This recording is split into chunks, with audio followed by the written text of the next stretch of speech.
뭐 탐정 플러스 스토커? 법률 스토커? 희한한 그룹입니다. 셜록의 이명선 기자를 모시겠습니다.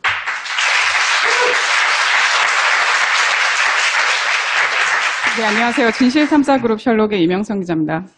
회사죠, 회사, 여기도. 그렇죠. 회사죠. 셜록. 이제 막 만든 지 반년 정도밖에 안 됐기 때문에. 네, 셜록 홈즈에서 따온 거죠, 그죠? 네. 저희가 해결을 목적으로 하고 있기 때문에 네. 셜록이라는 이름을 지었습니다. 또 왓슨은 어딨나요? 왓슨의 후원자분들을 저희가 왓슨으로 부르고 있거든요. 여기에 다 이제 예비 왓슨 분들이 앉아 계시다고 생각하고 있습니다. 자, 이 사건, 이 셜록이라고 하는 그룹에서, 회사에서 추적하고 있는 사건 중, 뒤를 따라가고 있는 사건 중에 하나가 뭐냐면, 국정원이 고리대금업자 역할을 하고 있다. 이게 무슨 얘기냐? 인혁당 사건이라고 있어요. 그죠? 네. 어디서 비롯된 거죠? 네. 인혁당 사건은 만들어낸 사건이죠? 그렇죠. 네, 만들어낸 사건이고, 인혁당 사건으로 사법사건이라고 부르죠? 그렇죠. 8명이 사형을 당했고, 네. 그리고 17명이 수감이 됐어요. 그렇죠. 그리고 나서 30년 있다가 무죄 판결을 받았어요. 네. 우리가 알고 있는 정의는 승리한다 스토리로 끝나는 줄 알고 우린 다 잊어버렸어요. 그 뒤가 있어요. 그 뒤 이야기를 지금부터 하시려고 합니다. 네, 2007년도부터 여기 관계자분들께서 전부 차례차례 재심으로 무죄를 받으셨는데 75년에 8명 사형, 7명 무기징역, 10명 유기징역. 그래서 의문사 진상규명을 위해서 인혁당은 고문조작으로 조작된 사건이라고 했어. 네, 이 이후에 손해배상 청구를 해가지고 이겼어요. 그렇죠. 이겨서 이제 끝난 거잖아. 배상금 65%가 집행되고. 네, 얼마씩 받았죠, 대략? 총 491억 원 정도 받으셨고요. 65% 가집행 금액이 그렇습니다. 근데 이제 그 이후에 대법원이 판결을 뒤집으면서 280억 원가량만 판결 금액을 인정하고 나머지 금액을 토해내라고 한 거죠. 그렇기 때문에 갑자기 채무자 신세가 돼버린 겁니다. 그러니까 그 77명이 승리를 했고, 그죠? 관련된. 저기 77명은 사형수 가족분들은 아니고요. 무기수, 유기수 가족분들입니다. 네. 그 사형수 가족분들은 이미 노무현 정부 때 전부 다 승소하시고 배상금까지 받아서 확정 판결 저기에서 승소했다는 의미는 국가가 국가폭력에 의한 희생을 인정을 하고 거기에 대해서 우리가 보상을 국가가 손해보상을 하는 거죠. 그렇죠. 손해배상. 네. 네, 1심 승소를 한 건데. 그런데 그 사망하신 분, 사형당한 분들은 그 노무현 정권 시절에 끝났잖아요. 모든 게. 근데 이 살아남은 분들의 유가족들 정권이 바뀝니다. 이때. 이게 큰 사건이에요. 네. 정권이 바뀌자 대법원이 여기 손해배상금 중에 일부를 깎죠.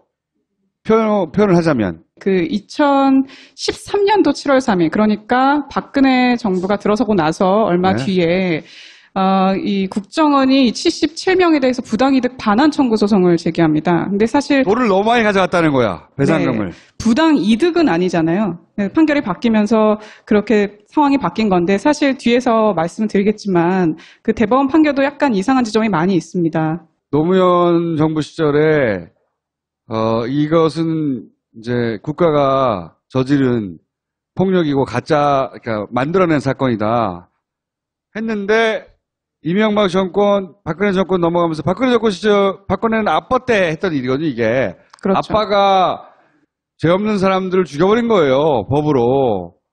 그러자 이걸 다시 뒤집어 보고 싶었나 봐요. 혹은 괴롭히거나. 네. 그게 국가폭력을 부인한 건 아니고 배상금이 너무 많이 나갔으니 일부를 돌려달라 뭐 이런 그렇죠. 거죠. 근데 혹시 이 사건, 이 얘기 기억나십니까? 그러니까 박근혜 전 대통령의 후보 시절에 인혁당 사건은 대법원 판결이 2가지로 나오지 않았습니까? 이런 말을 했었는데 잘못 알았죠. 그러면서 사과를 했습니다. 과거사 피해자분들의 눈물을 닦아주겠다. 그런데 인혁당을 민혁당으로 잘못 읽으면서 이제 이 진정성이 있는 네. 것이냐 이런 네. 논란도 있었는데 아무튼 간에 30대 바뀌면서 네. 이 1975년부터 원래 연 5%의 이자를 계산해서 네. 배상금을 주기로 했었는데 30대 갑자기 바뀌게 되면서 34년치 지연 이자가 삭제가 됩니다. 네. 그렇게 되면서 200억 원가량의 돈을 돌려줘야 되는 상황이 된 거죠. 77명이 491억을 받았어요. 이런 계산법에 의해서. 근데 대법원이 이자를 잘라버린 거예요. 그러자 이 중에서 280억을 내놔야 되는 거예요. 이해하셨죠? 그런 상황이 발생했어요. 그런데 그 돈을 받아내는 걸 국정원이 하는 거죠, 지금. 네, 왜냐면 사건 관계자이기 때문에 그렇습니다. 그러니까 가해자, 그다음 피해자로 만났는데, 그래서 이제 지금까지 쭉 이어오다 보니까 사건 당사자가 그렇게 된 거고요. 가해자가 국정원이고 피해자가 당연히 그 유가족들인데. 네. 그런데 지금 280억을 토해내라고 했더니 국정원이 빚쟁이가 된 거예요. 네. 근데 또 연체 이자율이 20%이기 때문에 이 200억 원가량의 돈이 엄청난 속도로 불어나고 있고, 그러니까 일부는 이미 갚으셔가지고요. 뭐, 암 투병 중에 너무 스트레스를 많이 받으시니까 갚으시기도 하고, 그다음 여러 가지 뭐 사업 이유 때문에 갚기도 하고, 왜냐면 통장이나 이런 부분이 전부 다 압류됐었거든요. 뭐 지금도 지속되는 상황이고요. 그래서 5억 원이 만약에 반환금이면 1년 뒤면 6억 원이 되고, 이런 식으로 계속 불어나고 있는 상황이어서, 현재는 훨씬 더 좀 고통의 그 정도가 크다라고 볼 수 있죠. 대략 사람 한 분당 해봐야 6억 정도의 보상을 받은 거예요. 한 분당. 490이라는 큰 것 같지만 77 나눠보세요. 6억 정도를 받았는데 그 중에 절반 이상을 내놓으라는 거거든요. 그렇죠. 그렇죠? 그러니까 그것을 뭐 쓴 분도 있을 것이고 그럴 수 있잖아요. 근데 그 중에 인당 한 3억 정도를 내놓으라는 거예요, 거의. 근데 여기 77명, 그리고 사형수 가족분들도, 이 민주화운동을 하셨던 분들의 가족이기 때문에 이 받은 배상금을 그냥 허투루 쓰시지 않았습니다. 그러니까 사구재단이라고 해서 이 국가폭력 피해자들의 사람들을 좀 도와주자는 차원에서 인권단체 같은 것도 만들어가지고 앞으로 계속 지속적으로 국가폭력을 감시하자는 그 돈을 결의도 개인이 했고. 쓰기도 했지만 아닌 사람도 있거든요. 네. 뭐 이런 재단을 만든다든가 그렇죠. 그런 데 쓴 사람인데 이 그 돈을 거기다 썼는데 개인 돈을 토해내야 되는 거예요, 이제. 그러다 보니까 돈이 없으니까 어떻게 되냐? 가압류가 되거나 되고, 그다음 집이 경매가 되거나. 네, 집이 경매에 붙여진 분도 있고, 그분 같은 경우에는 잠을 못 주무세요. 그럴 수밖에 없겠죠. 그래서 뭐 이자 고문이다 이렇게 표현을 하시는데 그 표현이 맞는 게 정말 하루가 다르게 이자가 지금 불어나고 있는 상황이거든요. 굉장히 좀 상황이 많이 안 좋습니다. 국정원이 다시 갑이 돼서 그 돈을 받아내기 위해서 실제로 가혹하게 집행하고 있어요. 또다시 국정원이 가해자가 된 거지. 또다시 그렇죠. 그분들은 피해자가 되고 있는 거죠. 사형수분들 같은 경우에는 그 서울중앙지법에서 다음과 같은 판결문을 받습니다. 그러니까 금전적으로나마 유료할 의무가 있다, 국가는. 그리고 또 국가가 구차하게 배상 청구권의 시효가 지났다며 책임을 면하라는 것은 결코 받아들일 수 없다. 이렇게 2007년도에 받았는데 네. 같은 사건인데 무기수, 유기수 판결은 4년 만에 바뀝니다. 장기간의 세월이 경과됐으니 그 사이에 통화 가치도 변했으니 상당한 변동이 됐으니 이 지연 손해금을 그 불법 행위가 있었던 1975년부터 계산할 수 없다는 겁니다.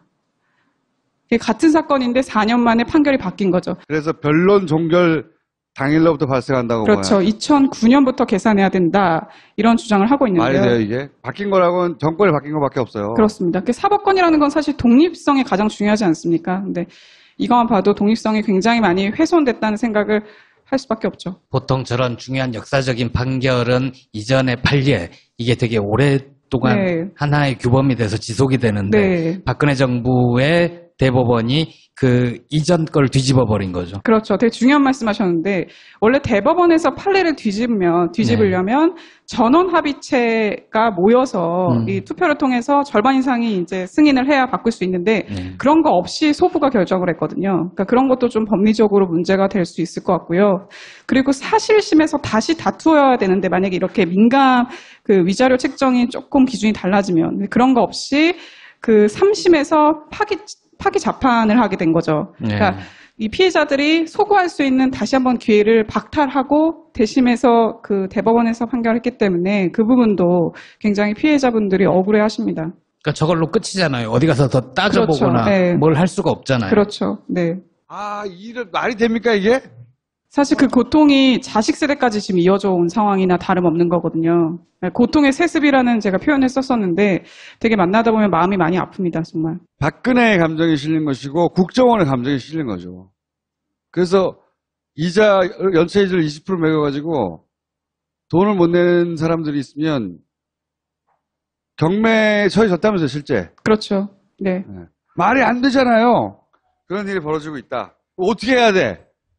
지금 뭘 어떻게 하고 있어요, 그래서? 사실 피해자분들께서는 그냥 국정원이 그 권리를 그냥 내려놓는 게 가장 좋다라고 생각하시는데 그걸 돌려받을 권리를 포기해라. 그렇죠. 이게 그러니까 법률적으로 판결이 나버렸기 때문에 그렇죠. 맞습니다. 어디 가서 호소할 데가 없는 거, 이 사람은. 박근혜 시대에 법원이 이걸 결정해버렸기 때문에 이렇게. 세상이 바뀌고 정권이 바뀌고 국정원이 바뀌었는데 그런 변화는 없나요? 뭔가 좋은 분위기는 없나요? 아직까지는 구체적으로 뭔가 나오는 신호 같은 건 없지만 그래도 좀 기대감이 컸죠. 네. 피해자 선생님들 같은 경우에도 정말 뭐 매일같이 촛불을 들고 광화문에 나가셨다고 해요. 너무 절박한 마음에 네. 바꿀 수 있는 여지가 없으니까. 이분들은 법에 호소할 수도 없어요. 정치적으로 풀어야 되는 거지 법으로는 다 끝나버린 법이 거죠. 이렇게 종결된 판결을 거죠. 내버렸으니까. 법을 해도 소급 적용하기가 그렇게 쉽지는 않잖아요. 네. 네. 그래서 굉장히 좀 난감한 상황입니다. 그래서 어떻게 해야 되는 거야? 아까 말씀드렸다시피 국정원이 그 경매를 중지한다거나 일단 가장 급한 게 경매잖아요. 그러니까 자기가 살고 있는 집을 뺏긴다는 거는 정말 다른 문제잖아요. 뭐 압류가 됐고 통장이 막히고 이러면은 어쨌든 당장은 굶고 쫓겨나는 건 아니지만 근데 경매가 붙여지게 되면은 아예 쫓겨나서 길거리에 나가는 상황이기 때문에 우선 그 경매 붙여진 피해자분들에 대해서만이라도 조금 좀 상황을 정리해 주셨으면 좋겠다라고 지금 사구대장 경매라도 쪽에서도 중지시키고 법률적으로 안 되면 정치적으로 풀어서 이 정권 하에서 이분들이 이미 몇 년째 고통받고 있는데 이자가 많다고 이자를 없애놓고 이제 연체 이자율을 20%나 받는 그러니까요. 거는 굉장히 좀 부담. 괴롭히려고 한 거죠. 인혁당 네. 사건의 그 후에 그 자손들조차 철저히 괴롭히려고 하는 거죠. 왜냐? 그 사건으로 10년 자기들이 괴로웠거든. 재판받고 막 자기들 인혁당에 관련된 사람들, 국정원에 관련된 사람들이 다 명예가 훼손됐다고 생각한 거야. 자기들은. 네. 자기들은 정부를 국가를 위해서 했는데 나쁜 놈이 된 거잖아요. 이제 다시 딸이 된 다음에 괴롭힌 거야. 복수하는 거야. 제가 기획을 후반부에서 조금 내용을 바꾸는데 그 국가 배상이라고 있습니다. 국가폭력 피해자분들이 국가한테 배상금을 받는 게 있는데 그게 소멸시효가 3년에서 6개월로 갑자기 줄어들었거든요. 근데 그게 하지 되게 말라는 시기가 거죠. 묘한 게 양승태 대법원장 취임 이후에 그게 굉장히 늘었습니다. 그러니까 이거 관련돼서는 한겨레에서도 좀 기사가 많이 나왔거든요. 그래서 뭐 대법원에서의 의지도 어떤 영향이 있지 않았나라고 그냥 추측이 좀 들고요, 개인적으로. 당연하죠. 딴 거 없어요. 박근혜가 대통령 돼서 아버지가 한 일이 잘못된 거라고 판정했던 걸 뒤집고 싶었던 거고, 그리고 거기에 소위 이제 동원된 가해자였던 국정원들도 자기들이 10년 전에 노무현 정권 때는 나쁜 놈으로 몰렸는데 이제는 자기를 나쁜 놈으로 몰리게 했던 그 유가족들을 괴롭히려고 깍짝같이 돈을 받아내고 있는 거죠. 거기에 이자율도 엄청나게 적용해가지고 20%. 고리대금업자지 그게 국정원이. 이자율, 그래 돈 안 내면 계속 늘어나는 거예요 이게. 거의 받은 돈에 준할 만큼 지금 반환금이 늘어난 상황입니다. 피해자 선생님의 따님 분하고 인터뷰하면서 들은 내용인데 우리가 전두환처럼 국고금을 훔치기라도 했습니까? 배상금은 국가의 과실을 용서해달라고 준 거 아닙니까? 라고 하면서 우시더라고요. 그러니까 이런 것처럼 사실 그분들 같은 경우에는 거의 인생이 송두리째 날아간 거나 다름이 없거든요. 근데 지금 아직까지도 고통이 지속되고 있는 상황이어서 네, 이 좀 고통을 현 정부에서 조금 끊어내줬으면 좋겠다는 바람을 하고 있습니다. 자, 이 사건에 관심 있는 분들은 어떻게 셜록을 쳐보라고요? 인터넷에? 다음 스토리 펀딩에 셜록을 치시거나 아니면 국정원이라고 치면 이 기획이 나오는데 많은 관심과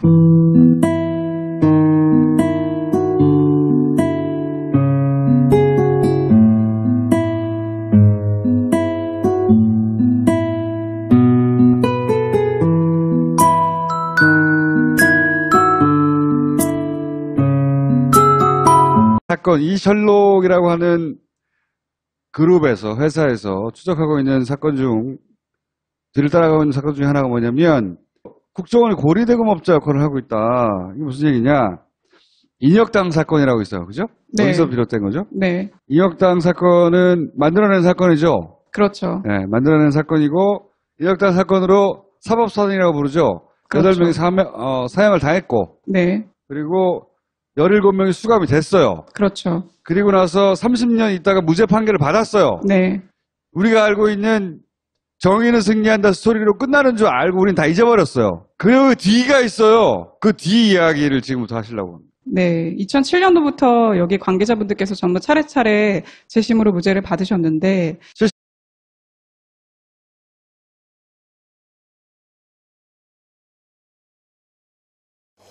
뭐 탐정 플러스 스토커? 법률 스토커? 희한한 그룹입니다. 셜록의 이명선 기자를 모시겠습니다.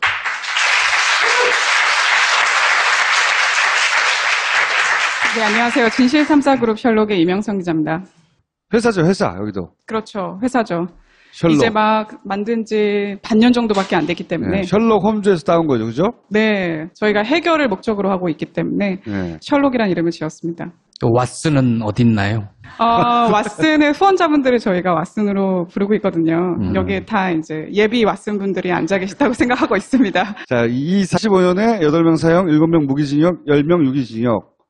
그래서 의문사 진상규명위에서 인혁당은 고문 조작으로 조작된 사건이라고 했어. 네, 이 이후에 손해배상 청구를 해가지고 이겼어요. 그렇죠. 이겨서 이제 끝난 거잖아. 배상금 65%가 집행되고. 네. 얼마씩 받았죠, 대략? 총 491억 원 정도 받으셨고요. 65% 가집행 금액이 그렇습니다. 근데 이제 그 이후에 대법원이 판결을 뒤집으면서 280억 원가량만 판결 금액을 인정하고 나머지 금액을 토해내라고 한 거죠. 그렇기 때문에 갑자기 채무자 신세가 돼버린 겁니다. 그러니까 그 77명이 승리를 했고, 그죠? 관련된. 저기 77명은 사형수 가족분들은 아니고요. 무기수, 유기수 가족분들입니다. 네. 그 사형수 가족분들은 이미 노무현 정부 때 전부 다 그 승소하시고 배상금까지 받아서 확정 판결 저기에서 승소했다는 의미는 국가가 국가폭력에 의한 희생을 인정을 하고 거기에 대해서 우리가 보상을 국가가 한다. 손해보상을 하는 그렇죠. 거죠. 손해배상. 네. 네, 그런데- 1심 승소를 한 건데. 그런데 그 사망하신 분, 사형당한 분들은 그 노무현 정권 시절에 끝났잖아요. 모든 게. 근데 이 살아남은 분들의 유가족들, 이 정권이 바뀝니다, 이때. 이게 큰 사건이에요. 네. 정권이 바뀌자 대법원이 여기 손해배상금 중에 일부를 깎죠. 표현을 하자면. 그 2013년도 7월 3일, 그러니까 박근혜 정부가 들어서고 나서 얼마 네. 뒤에 이 국정원이 77명에 대해서 부당이득 반환 청구 소송을 제기합니다. 근데 사실 돈을 너무 많이 가져갔다는 거야. 배상금을. 네, 부당이득은 아니잖아요. 네, 판결이 바뀌면서 그렇게 상황이 바뀐 건데 사실 뒤에서 말씀을 드리겠지만 그 대법원 판결도 약간 이상한 지점이 많이 있습니다. 노무현 정부 시절에 이것은 이제 국가가 저지른 폭력이고 그러니까 만들어낸 사건이다 했는데 이명박 정권, 박근혜 정권 넘어가면서 박근혜 정권 시절 박근혜는 아빠 때 했던 일이거든요, 이게.